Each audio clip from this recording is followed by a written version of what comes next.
깊이 있는 이슈 관련된 취재를 통해서 오늘 국내 증시 미리 예단해보는 이슈 레이더 시간입니다. 오늘도요, 한국경제TV 신인규 기자와 함께하겠습니다. 기자님 어서 오세요. 안녕하십니까.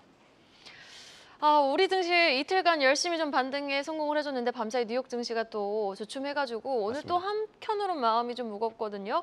첫 번째 키워드 미 국채 수요 가지고 오셨습니다.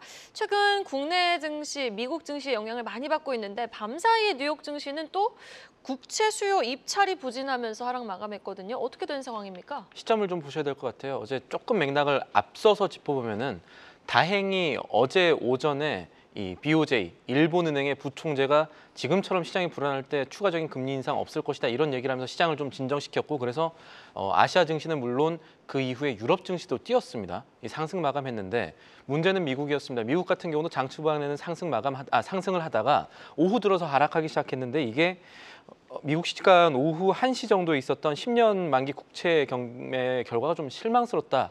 이것 때문에 좀 떨어졌다는 분석이 나옵니다. 무슨 얘기냐면 미국 재무부가 최근에 이제 국채 발행을 좀 늘리면서 이번에는 420억 달러 규모로 국채 입찰을 했는데 수요가 좀 부진했습니다. 입찰 금리도 시장의 예측보다 조금 높은 연 3.936 정도로 책정이 됐고 그러니까 수요가 부족하니까 금리 조금 더 줄게 이런 모양새가 나온 것이고 응찰 수요 역시 2022년 12월 이후에 가장 낮은 수준을 기록했거든요. 이러다 보니까 지금 뭔가 채권 시장에서 걱정이 일어나는 건가? 이런 얘기들이 나오면서 이 미국 시장이 우리 시장에 영향을 주는 미국 시장이 사실 조금 그렇게 긍정적이지 않은 모습으로 마감됐다 이렇게 보시면 되겠습니다. 네, 그러니까 어제부터 3일간 지금 1,250억 달러 정도의 국채 발행이 진행되고 있는데 밤사이에 있었던 10년 만기 국채 입찰 수요에서 좀 흥행에 부진한 모습을 보이면서 금리가 좀 상승을 했다라는 부분 다시 한번 강조해 드립니다.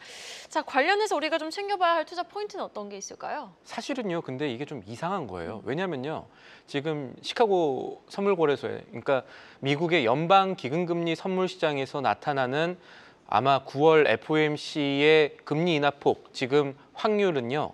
50bp 인하가 좀 더 높거든요. 70%의 확률로 9월 달에는 아마 연준이 50bp, 0.5%포인트만큼 금리를 낮추지 않을까. B컷을 단행하지 않을까라고 하고 있고 25bp, 0.25%포인트 인하할 것이다라고 보는 확률은 이 돈의 흐름은 1% 28% 정도 됩니다. 30%가 안 됩니다. 그러니까 지금 시장의 한켠에서는 B컷을 생각하고 있다면 그러니까 미국의 금리 인하폭이 높다면 지금의 10년 만기 국채 수요 사실은 이거보다 더 높아야 되는 게 정상 아니냐. 경제학적으로. 왜냐하면 지금 사는 게 당연히 이득이니까라는 겁니다. 쉽게 그렇죠. 말하면 그렇습니다. 앞으로 이제 지금 뭐 빨리 내려간다면 지금 4% 줄 때 지금 사는 게 낫지 않을까?인데 왜 지금 수요가 부진했냐? 그래서 월가에서는 혹은 이제 국내에서는 두 가지 정도의 생각을 해볼 수가 있을 것 같습니다. 하나는 전통적으로 이 채권 투자자 큰 손들, 중앙은행 포함해가지고 큰 손들이 사실은 여름에 좀 게으릅니다. 휴가철이 있을 때는 국채 수요가 좀 부진한 경우도 있습니다. 그래서 이거를 살짝 보는 노이즈, 약간 지금 시장의 경제랑은 안 맞지만 약간 사람들이 참여를 휴가 가느라 안 한 거 아니냐라는 장난 섞인 분석도 사실은 있고요. 장난일이 아니라 실제로 그럴 가능성도 있고요. 또 하나는 정말로 아까 제가 앞에 짚어드렸던 채권 시장에서 9월의 B컷이 기정사실일까에 대한 의문이 있지 않나라는 점도 한번 생각을 해봐야 될 것 같습니다. 그래서 그런 것들을 종합했을 때 지금의 상황들이 사실 숫자가 이 시장에서 약간 서로 사맞지 않냐는 부분들이 조금 있거든요. 이거에 대한 논란도 앞으로 조금 있을 것 같고 그래서 시장에서 지금 생각해 볼 것은 여러 가지 상황 가늠을 했을 때 9월 FOMC에서 정말 지금 시장이 과열된 대로 보고 있는 대로 50bp 인하를 단행할까에 대한 물음표가 하나 생기는 결과가 지금 나타났다라고 보는 게 맞을 것 같습니다. 네, 궁극적으로는 오늘 이제 국채 입찰 수요 부진은 곧 지금 페드워치에서는 9월에 금리 인하 B컷 50%, 0.5%포인트 네. 인하 가능성을 지금 70% 가까이 보고 있지만 그 부분이 사실이 아닐 수도 있겠다라는 걸로 해석을 해볼 수 그렇게 있는. 되면 시장 불안에 어떤 촉매가 될 수가 있는 거죠. 그러니까요. 또 이런 부분이 오늘 확인이 됐다라는 것으로 좀 결론을 지어볼 수 있을 것 같습니다.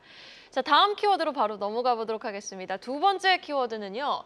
중국 반도체 사재기를 가지고 오셨어요. 네. 지금 외신에서 나왔던 중국의 삼성전자 같은 한국 반도체를 좀 사재기하고 있다라는 사재기설 사실로 확인이 됐다고요? 우리나라 중국의 무역 통계 보면은 그렇게 될 것 같습니다.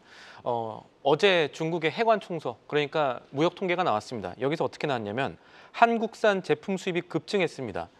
수입액이 우리나라로부터 수입한 금액이 16.4% 늘어났는데 이게 7월에 한국산 반도체에 대한 중국 수출이 21개월 만에 최대치를 찍은 겁니다. 그리고 또 하나 생각해 봐야 될 게 우리나라 반도체가 중국으로 가는 경로가 직접 수입도 있지만 홍콩을 통해서 가기도 하거든요. 이게 지금 6, 7월 모두 17억 달러 이상, 그러니까 굉장히 호조를 보이고 있다. 이런 데이터들이 지금 확인이 되고 있습니다. 홍콩에서 우리나라가 홍콩에 수출하는 물품이 대부분 이제 반도체라는 얘기들이 나오고 있거든요.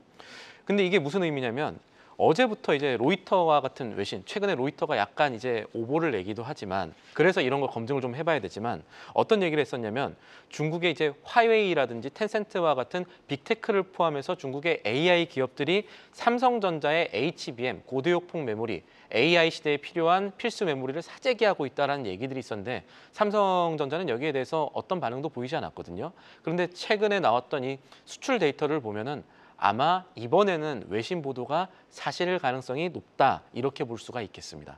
네, 그렇군요.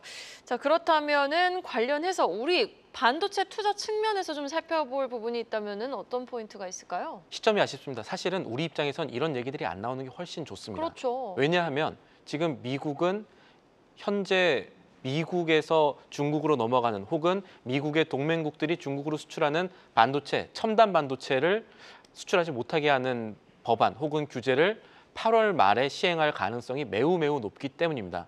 이런 가운데 우리나라 기업 반도체가 중국으로 계속 흘러 들어가고 있다라고 하면 미국 입장에서는 아무래도 수출 통제에 조금 더 신경 쓰지 않을까라는 걱정이 사실 한편으로 있는 거죠. 그래서 지금 같은 경우는 저희가 7월 수출까지는 좋았고 아마 8월까지도 막판 사재기 물량을 가늠할 수가 있을 겁니다. 뒤집어 말하면은 아마 3분기까지는 약간 우리나라 반도체 실적 괜찮지 않을까 하는데 문제는 미국의 직접 통제가 시행이 되는 8월 이후일 겁니다. 이게 지금 계속해서 중국 수출이 잘 되고 있다는 얘기가 나오면은 미국 입장에선 그런 거를 막기 위한 촘촘한 실물 사이드에서의 뭐 규제 강화라든가 통제 강화할 가능성이 높아지기 때문에 사실은 이거 저 개인적으로는 로이터가 보도 안 했으면 좋았겠다라는 생각이 들고 또 우리 투자자 입장에서는 아마 이렇게 되면 8월 대중국 수출 규제가 조금 촘촘해질 가능성이 있지 않겠나. 그래서 이 뉴스 자체는 기분 좋지만 조금 더 뒤를 생각하면 우리 투자자한테는 조금 조심해야 될 뉴스가 될 수 있지 않나라는 점을 말씀드려야겠습니다. 네, 알겠습니다. 관련해서 지금 중국의 한국산 반도체 사재 기설 관련한 투자 포인트에는 어떤 쪽 우리가 살펴볼 포인트가 있는지 짚어봤고요. 다음 키워드로 넘어가 보도록 하겠습니다. 세 번째 키워드입니다. 대한항공 가지고 오셨어요. 네. 대한항공은 일단 뭐니 해도 합병 이슈가 가장 부각이 되고 있는 가운데 뭐 화물 이슈 관련해서도 화물 매각 관련 이슈에서도 에어인천과 아시아나항공 화물 사업 매각 기본 합의서를 체결했다라는 소식이 들려왔는데 시장에 함의하는 바는 무엇일까요?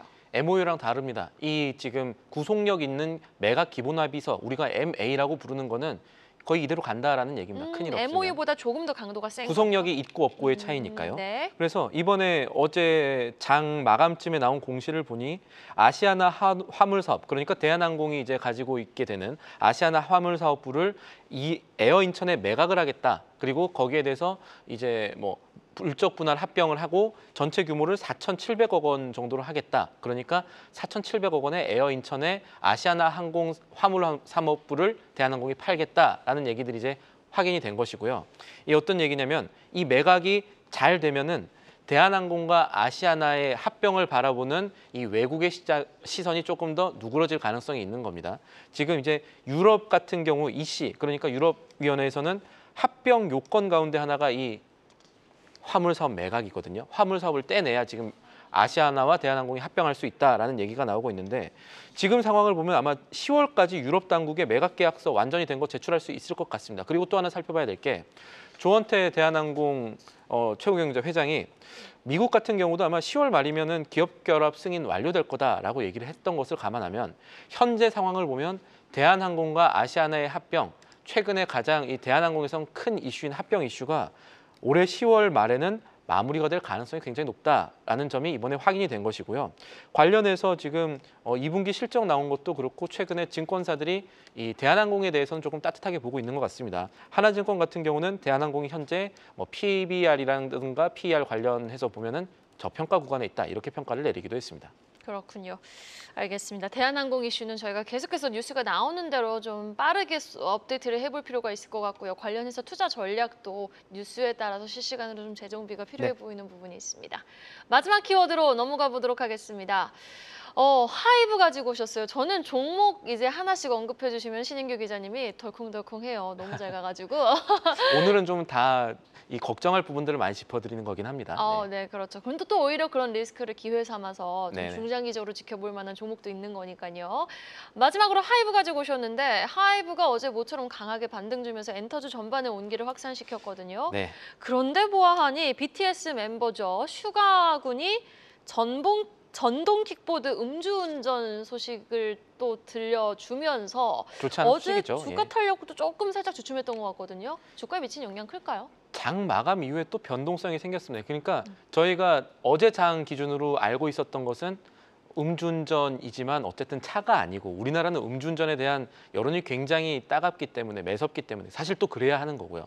근데 이제 전동 킥보드를 타서 이제 넘어져서 본인 혼자 사고가 났고 그래서 죄송하다라는 말씀을 이제 SNS에 BTS의 슈가군이라고 하셨으니까 저도 슈가군이라고 하겠습니다. 이제 슈가군이 이제 냈는데 현재 이제 공익근무요원 상태에서 이제 그런 사고가 난 게 뭐 잘한 일이냐 못한 일이냐 떠나가지고 사실 이 정도로 진화가 될 줄 알았는데 오후에 실제로 나왔던 얘기들이 이게 생각보다 조금 클 수도 있다. 전동 킥보드가 아니라 전동 스쿠터에 가까운 것이었고 그러니까요. 기사 그리고 사진을 보니까. 예, 맞습니다. 그런 사진들이 다시 나오고 그러니까 무슨 얘기냐면 BTS의 슈가가 직접 해명한 것과 그리고 이 소속사인 빅히트 뮤직 그러니까 하이브 측의 설명보다 조금 더 이게 사건이 큰 거 아니냐.